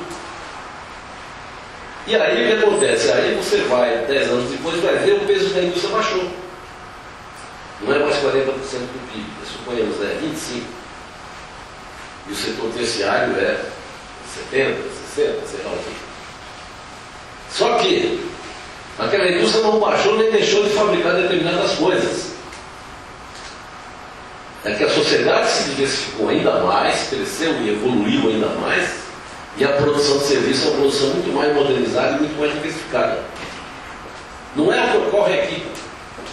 Aqui você botou um tampão na indústria. E o serviço foi aquilo que eu me referi. Quando eu vi o crescimento da PET, eu falei, meu Deus do céu. Eu vi empregos que cresceram e fui emprego de nível salário mínimo. Que emprego é esse? Você sabe que emprego é esse. Você acaba cabelotagem, empregada doméstica, vários serviços do tipo botiquim, segurança pública, segurança privada, são essas coisas. Hoje não existe qualificação nenhuma, muito pouca qualificação. É isso que eu me referi a desindustrialização. E ninguém chega a um ponto mais acima sem ter industrialização. Só que aí você esbarra numa outra questão. Uma coisa é eu cuidar aqui do meu umbigo, da minha barriga. Outra coisa é quando eu, querendo cuidar do meu umbigo, eu tenho que mexer no teu. Ou seja, a questão da convivência internacional, a questão de que interesses internacionais você pode ameaçar, pode prejudicar, para você desenvolver determinadas metas políticas e alvos nacionais. Por exemplo, isso que eu estou falando, você tem que reindustrializar o país, etc. Nós temos que acabar com essa brincadeira de ausência de tarifa de importação. Tem que botar, tem controle de importação, sim. Tem que ter dólar mais caro, sim. Tem que ter outras coisas. Você tem que selecionar o crédito. O crédito deve ser dirigido, principalmente o crédito público, deve ser dirigido para setores que são considerados prioritários. O Estado vai considerar como prioritários, então o crédito público vai para setores prioritários. Os outros setores que entram na outra fila. Só que aí você tem que sair do clube da OMC. Tem que parar com essa brincadeira de G20. Você tem que passar a tomar atitudes como os antigos tomaram em 30. Não estou querendo dizer que deva se repetir coisas que fizeram em 30. Mas em 30 eu te dou um exemplo que o México fez. O México é fronteira com os Estados Unidos. Os Estados Unidos tinham invadido o México 50 anos antes. O México expropriou todas as ferrovias de proprietários americanos, o petróleo e os bancos. Em 34. Fez tudo isso. E fez tudo isso que, como os americanos estavam sofrendo a depressão, os americanos não podiam fazer nada, não podiam invadir o México de novo. Os mexicanos perceberam isso. Depois, em 42, quando os japoneses jogam as bombas em Pearl Harbor, aí os americanos, pô, a doença chegou aqui, agora nós temos que nos mexer. Os americanos foram obrigados a entrar na Segunda Guerra Mundial, em 42. Aí eles foram bater na porta do México. Por quê? Petróleo, enxofre, cobre, comida. Isso aí o México tem. Aí o México falou assim, ah é? Só que aquela dívida que você inventou quando eu expropriei as ferrovias, os bancos de petróleo, aquela dívida eu não vou pagar mais. Eu faço um acordo de guerra com você, mas eu não pago mais aquela dívida. Os americanos deram 95% de desconto na dívida mexicana.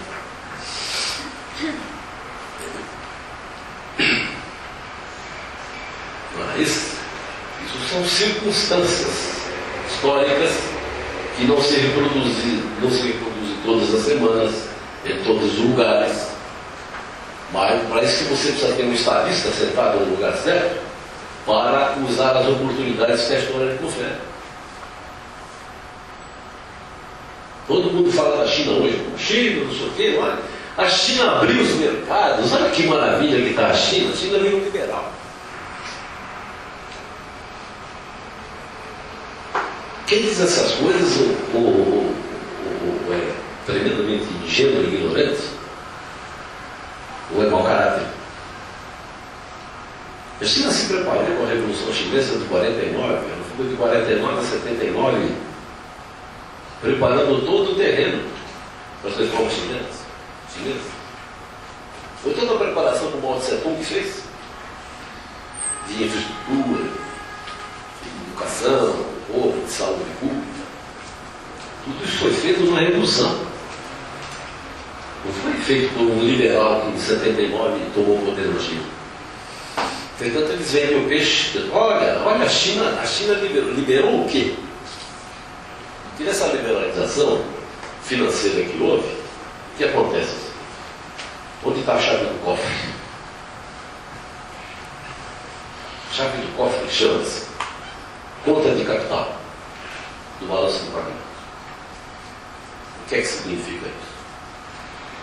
Significa que se eu não dou essa chave para ninguém,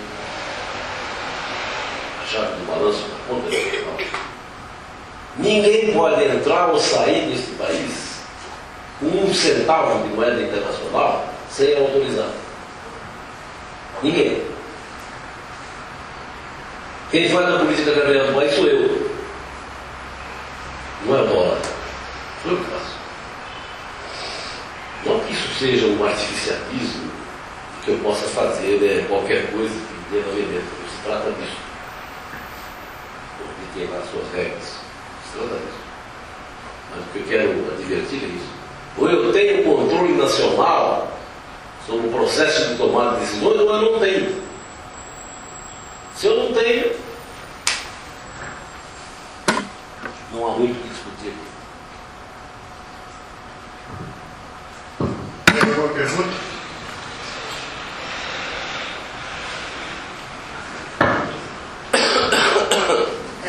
Voltando um pouco a essa questão da história do Estado comunitário, e voltando também, retomando a questão das nossas elites econômicas, né? Ao longo da nossa história, a gente vê que as elites econômicas, o capital, ele talvez tenha mudado de mãos, mas você tem talvez uma mudança só de papéis, mas sempre essa coisa, quem é que ascendeu está ocupando aquele espaço de continuar determinando, né?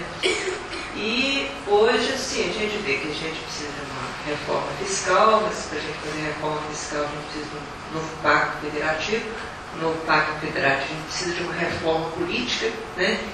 E a gente vê que todas as coisas, assim, elas não acontecem porque os donos do capital que continuam na mesma posição, dando a ordem, mas com as dificuldades maiores, que estão também se travestindo ou utilizando outros discursos, né?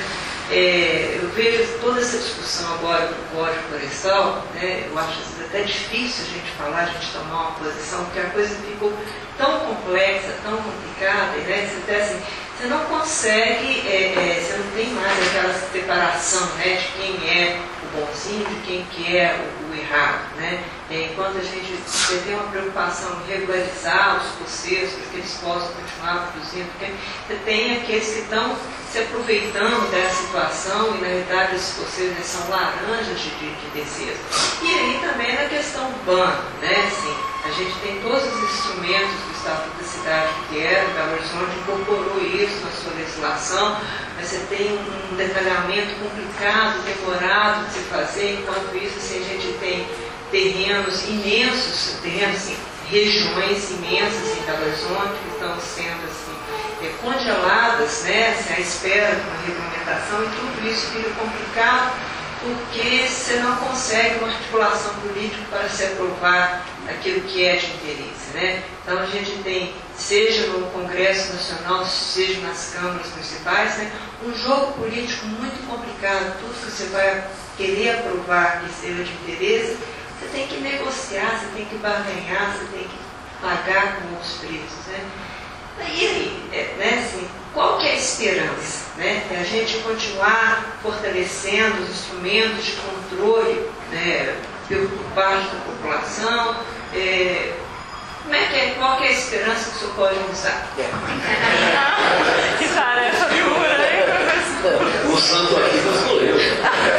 Santo de plantão não sou eu. Eu acho que você tem alguns poucos caminhos, que são caminhos um pouco de você pensar com um pouco mais de, talvez, de audácia, um pouco mais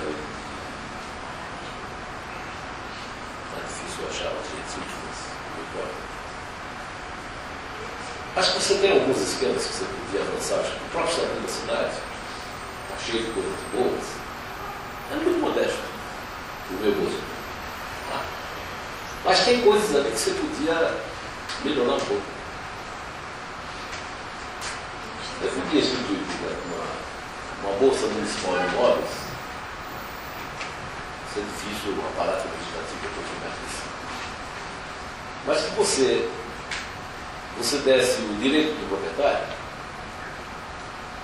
dizer o seguinte: eu não quero vender. Você não quer vender. Então você vai entrar no imposto progressivo.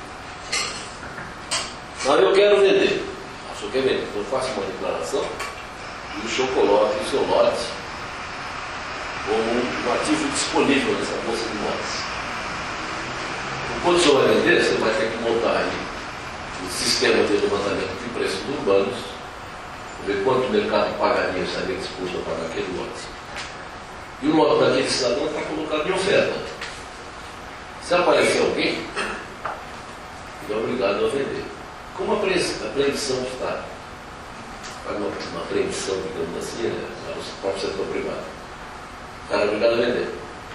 Se ele não vender, ele é obrigado a indenizar o Estado do imposto progressivo que ele deixou de pagar. Isso é um dos mecanismos. Mas tem outros que você pode pensar melhor. Agora, como é que isso daí passa numa Câmara Municipal? Eu não sei se eu responder, não sei se passa.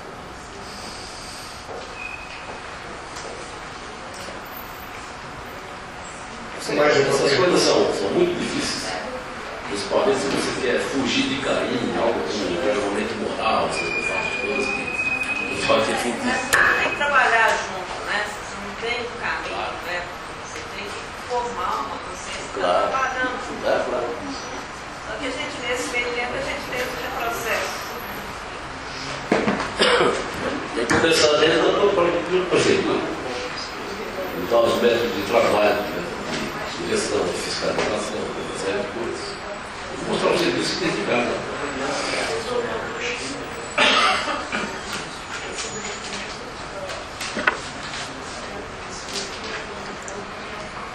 Mais uma pergunta, professor?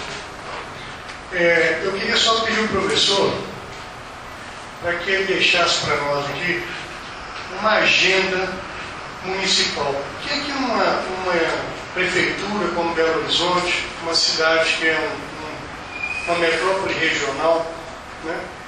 Qual seria uma agenda para que a gente possa contribuir nesse momento histórico do país, para que a gente possa melhorar dentro do âmbito regional?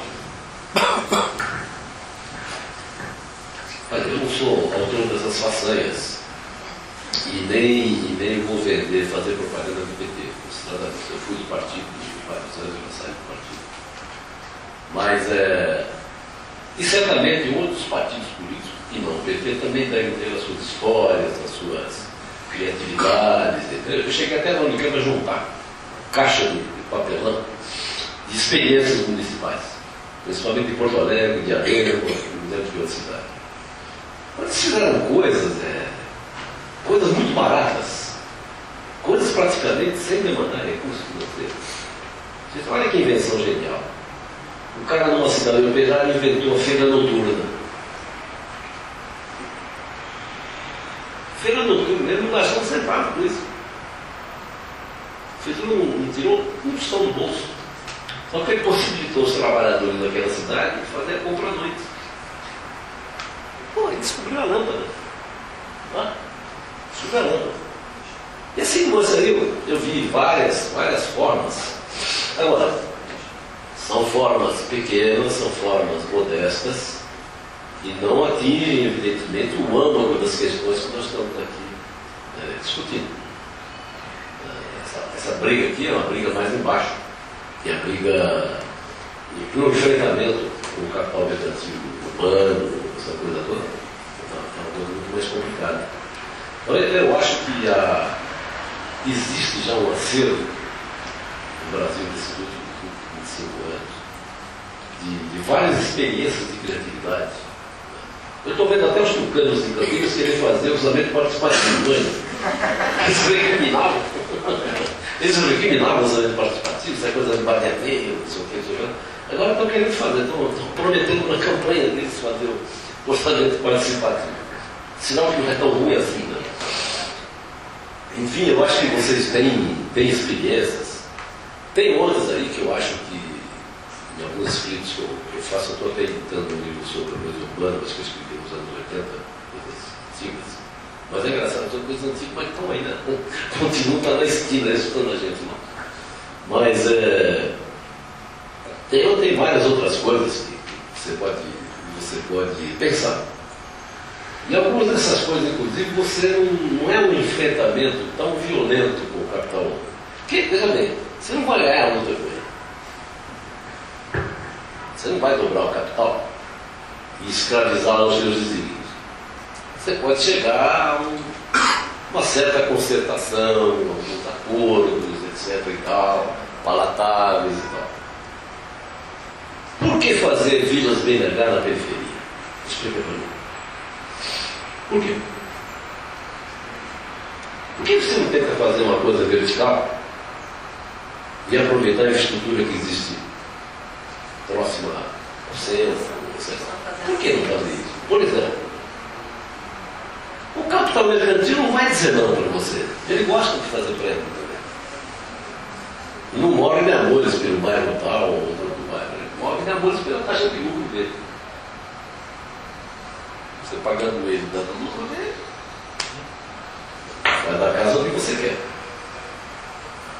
Quer dizer que existem algumas alternativas, não são muitas, são muito poucas, mas que você pode tentar exercitar para ver se você muda alguma coisa. A questão do zoneamento, o zoneamento sempre é uma grande jogada política e imobiliária, né? Sempre. Estão vendo lá em Campinas, tem uma renegociação para mudar uma das macrozonas? Eu já sei o que é aquilo lá.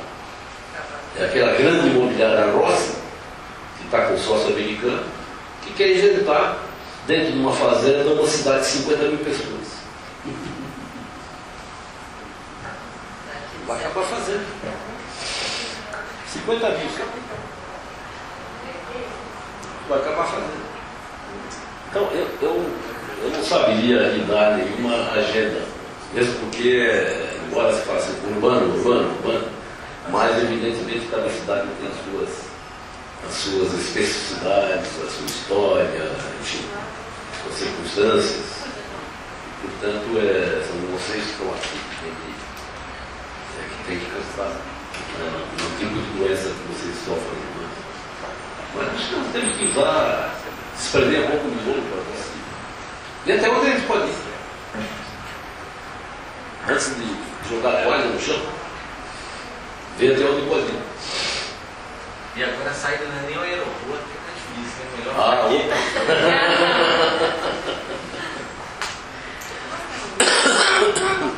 O trânsito não deixa. Bom, bem, vamos agradecer o professor Wilson Kahn com a salva de palmas.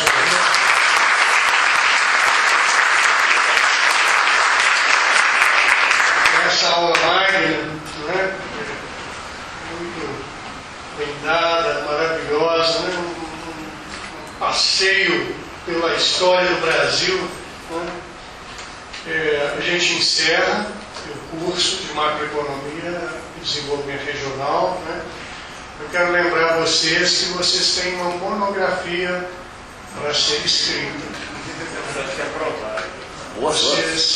Vocês vão estar sendo convidados novamente a conversar comigo, da mesma forma que a gente teve aquela conversa inicial.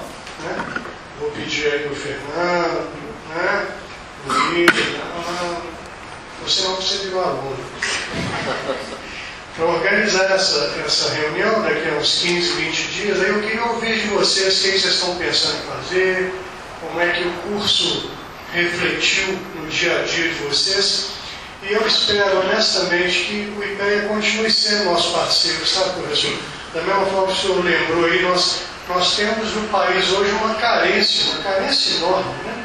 Carência de reformas, carência de engenheiros, carência de economistas, carência de pensadores, de economistas, de administradores públicos. Né? Nós parece que ficamos em um período meio que atordoados e agora estamos acordando que se nós não colocarmos a mão na massa, o Brasil poderá, uma vez mais, perder o trem da história. Né? Acho que o Brasil tem uma contribuição enorme a dar ao mundo. Nós somos um país grande, um país com muitos recursos, um povo absolutamente voltado para o trabalho, para, né, a diferenciação em várias coisas, a criatividade, o bom senso, a hospitalidade, a alegria do brasileiro. Nós temos muito a contribuir com o mundo. E a gente pode começar pelo nosso quintal aqui, que é a Prefeitura de Belo Horizonte. Eu tenho um compromisso absoluto com a capacitação, com o treinamento, nós vamos continuar fazendo isso. Eu não vou sossegar enquanto eu não reformular toda a escola de governo que nós temos no município. Estamos trabalhando para isso. Esse curso é mais uma demonstração que nós podemos montar um curso rápido, de altíssimo nível, e contar com pessoas como vocês também de altíssimo nível.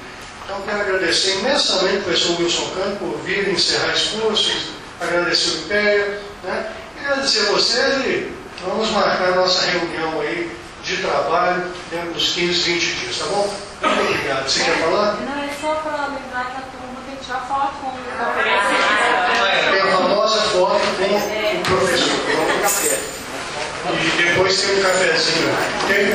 Muito obrigado a todos.